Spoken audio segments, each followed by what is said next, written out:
দাদা একটু লামান আপনি উঠান দাদা চাপিয়ে দেওয়া হচ্ছে। একটু উঠান। জাতীয় সড়কের আইন মানা হচ্ছে না, সড়ক মেরামত করা হচ্ছে না।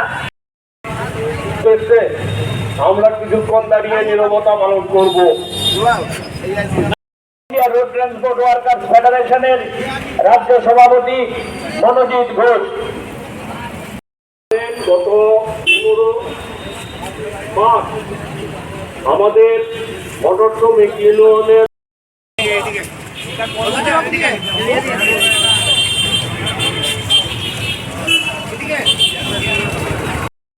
আন্দোলন চলছেই চলবে। 24শে মার্চ পরিবহন শ্রমিকদের ঢাকা দিল্লিতে পার্লামেন্ট অভিযান বন্ধ করতে হবে। মোটর ভেহিকেল আইন 2019 শ্রমিক স্বার্থের করতে হবে পরিবহন সামগ্রীর উপর বর্ধিত মূল্য প্রত্যাহার করতে হবে। এই আগামী 24শে মার্চ পরিবহন শ্রমিকদের ডাকে দিল্লিতে পার্লামেন্ট অভিযান সফল করেন। পরিবহন শ্রমিকদের উপর অন্যায় ভাবে all India road transport workers federation দিচ্ছে না। All India road transport workers federation আহ্বানে আজ দিল্লিতে পার্লামেন্ট অভিযান সফল করেন। ওয়ার্কার্স ইউনিয়ন দিচ্ছে না। All India road transport workers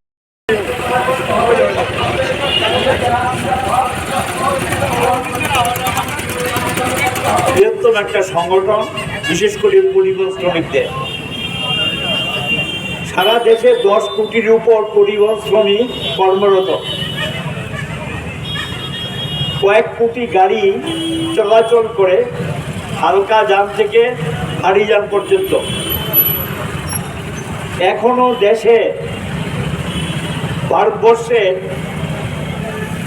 গ্রাম শহরে যোগাযোগের সবচেয়ে বড় মাধ্যম হল মোটর পরিবহন, এবং আমাদের নিত্য প্রয়োজনীয় সামগ্রী এক প্রান্ত থেকে আরেক প্রান্ত পৌঁছে দেওয়ার দায়িত্ব হল পরিবহন শ্রমিকদের। এ বৃহত্তম পরিষেবার দায়িত্ব পালন করছেন পরিবহন শ্রমিকরা, কিন্তু তাদের জীবন জীবিকা, সমাজ, দেশ, মানুষের জন্য সারাটা জীবন তারা পরিশ্রম করে যাচ্ছেন, কিন্তু তাদের জীবন জীবিকা আজকে সমস্ত দিক থেকে আক্রান্ত।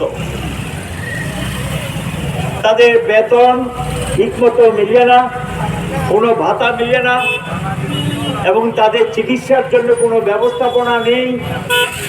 এবং যারা বাড়ির সঙ্গে বাড়ি থেকে বেরিয়ে গেলে 15 দিন 20 দিন পর্যন্ত বাড়িতে ফিরতে পারেন না, বিশেষ করে যারা ট্রাক চালান। এই যে শ্রমিকদের দুর্বিষহ জীবনযাপন, রাষ্ট্র এবং সরকারের কোনো দায়িত্ব নেই। সরকার এবং রাষ্ট্র এটা নিয়ে ভাববে না। দেশ স্বাধীন হয়েছে, বহু বৎসর হয়েছে, দেশের মানুষের স্বার্থের বিরুদ্ধে বহু আইন তৈরি হয়েছে, কিন্তু এই পার্লামেন্টে দীর্ঘদিন ধরে যেটা লড়াই করছে যে জাতীয় ক্ষেত্রে পরিবহন শ্রমিকদের একটা ন্যূনতম মজুরি হওয়া উচিত, যেটা গোটা দেশের লাগু থাকবে। আজও ভারত সরকার মানে সেন্ট্রাল গভর্নমেন্ট এই দাবি তারা মেনে নেননি, এটাকে কার্যকরী করেননি। রাজ্যগুলোর ক্ষেত্রে যে মজুরি নির্ধারণ করা আছে এটা বাস্তবের সঙ্গে সঙ্গতিহীন।